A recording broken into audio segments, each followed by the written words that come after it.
All right, time to round up another big topic from the week. A national survey reveals wage theft by employers is rampant. The survey prompted fast food workers to protest across the country, even right here in Houston in recent months.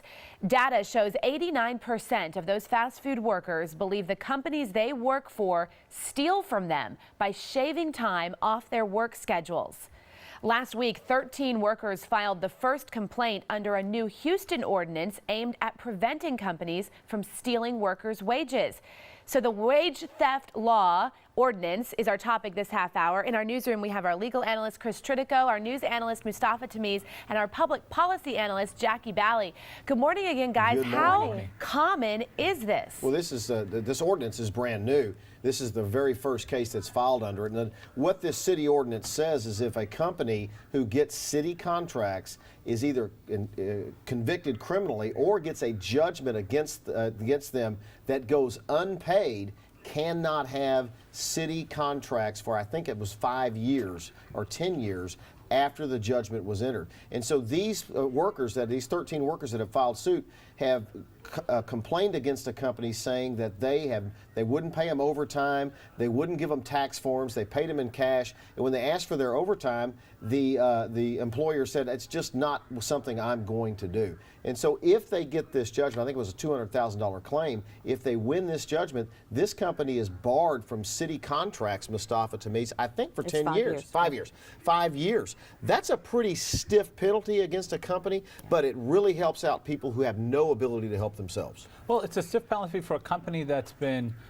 convicted of wage theft, that, so they've gone through a lot of different appellate process, and we found that they're stealing from workers. And so why would we as taxpayers want any company to get our tax dollars when they're stealing from their workers? And this is a very serious issue. And as the study showed, fast food workers, 89% of them say that they have suffered some kind of wage theft. So what it looks like is if you're working on a late shift closing the store down, your manager might say, hey, I want you to punch out first, then I want you to go clean the floor. So you don't get paid for that time cleaning the floor. And that's unacceptable, because these people don't make very much money to begin with.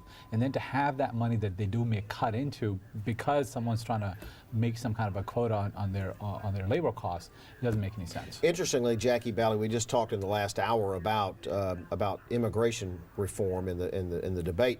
This ordinance really ends up helping illegal immigrants, because they're the ones that are typically suffering from this. Yeah. One of the things, since this is new in Texas, we really don't know how successful it's going to be. When you look at other states like California that's had it a lot longer, Mustafa did hit on a point. If this company is convicted, what they're seeing, though, it's very hard to convict them when these cases are brought up.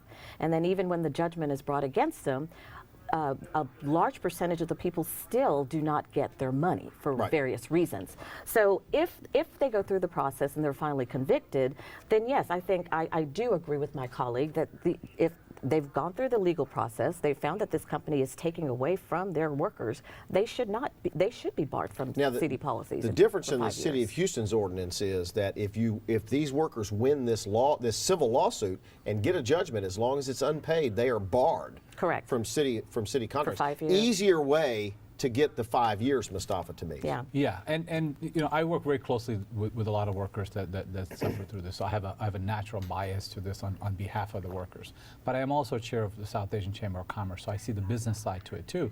From a business perspective, a lot of city contracts are low bid contracts. So if there's a contractor out there that has a history of taking the wages away from the worker so that he can cut his margins and bid low, then they're making an unfair business practice against other businesses. And so there's two sides to this issue, both from the business side and from the worker side. And I'm glad that Mayor Parker passed it, and I hope that they expand it to outside of city contractors. From the business perspective, that's really not the type of practice that we want. Oh, of course not. I mean, they're barred from 46 different types of licenses. So if they are found guilty of this, they're pretty much out of business. That's it. And no, we don't want those kind of companies really to be in Houston, we're known to be very charitable in Houston region, and those are the kind of companies we don't really want to deal with anyway. And the city the city's prospering. We're not having budget issues like a lot of people are. Texas is prospering. It's a good thing to take care of people like this. Absolutely. We create more millionaires in Houston than any other city in the United States, but we also have the lowest wage workers than anywhere. So we need to bring up those wages, and we need to protect the rights of workers. All right, we're going to leave it right there. Sally, I'm expecting Fox any day to make me the next billionaire. I know that that's going to happen with the big contract that I have. Yeah, and what are Mustafa and Jackie saying about their contract? They get paid exactly the same amount. Exactly the same amount, the two of them, don't they? Okay. All right, thanks, guys. We'll see you in our last half hour. We're going to be talking about Ukraine then. We'll see you then.